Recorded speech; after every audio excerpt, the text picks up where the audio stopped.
At this very hour, senior Army leaders are greeting D.C. National Guard personnel as they report for duty today. This after President Trump announced yesterday he's placing the D.C. Police Department, quote, under direct federal control, unquote, and deploying National Guard troops to the nation's capital. Not too far from where that meeting took place, D.C. Mayor Muriel Bowser and Attorney General Pam Bondi met with the goal of getting on the same page. Many Democratic lawmakers are now blasting President Trump for deploying the National Guard to the city and seizing control of its police force in an effort to crack down on crime. Among them, this man, D.C. Councilmember Robert White, at large, now joins us right here on the Live Zone. Councilmember, always good to see you, sir, and welcome to the show. Good to be with you, Guy.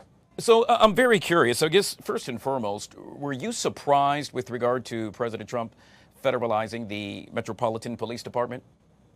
I wasn't surprised that the president tried to federalize the police department, but the unfortunate part is that he's doing it under a false premise. He's saying that crime is out of control in D.C. when we are at a 30-year low, quickly pushing especially violent crime down. So rather than moving us continually in the right direction, he wants to knock us back into the 1960s. He has also made mention of removing, and I will quote, all homeless from Washington, D.C. Your take on that, sir?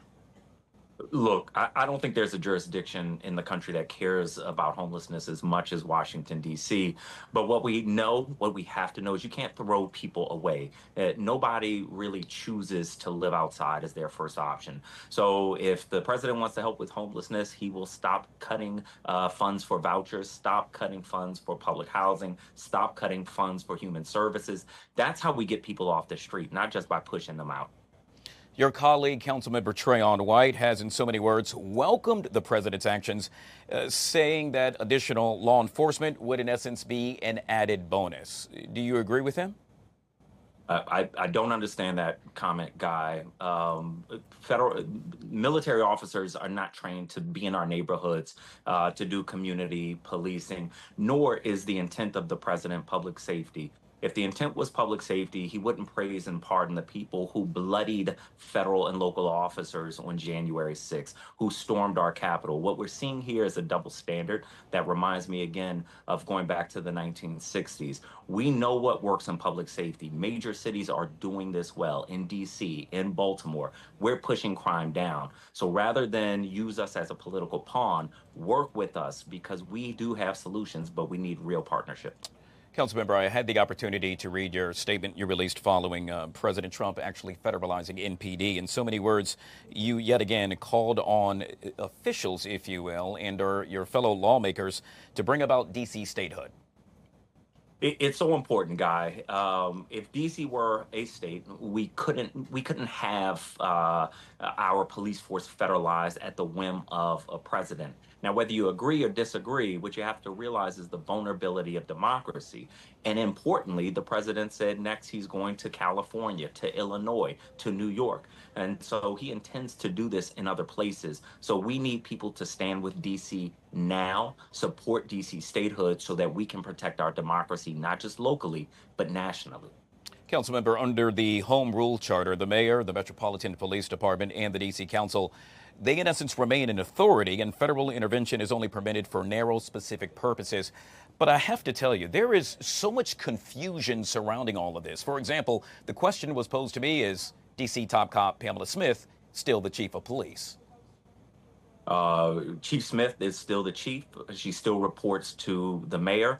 The remarks in the president's press conference were different than what's in the presidential order because the presidential order has to at least somewhat follow the law. And so the scope of this is much more limited, but I believe that the administration, federal administration, will try to go beyond the scope. So my message to residents, especially young people, is look, no time is the right time to commit a crime, but now is the right time to get on track. A lot of us know the phrase mess around and find out. This is find out time. And I don't want our young people to find out the hard way. So if you need help, if you need resources, reach out to local officials, me, the mayor, the council, local organizations. That's what we need to do now. And DC has to stick together at this time. So many times we've heard the phrase, this is chess, not checkers. And with that being said, sir, I'm curious, your next move.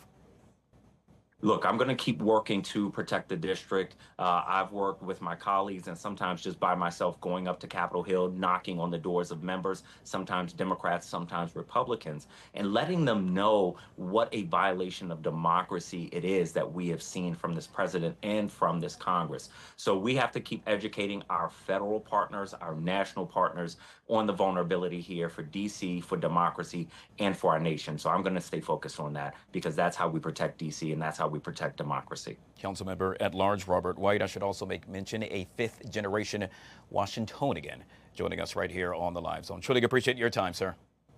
I appreciate you, guys.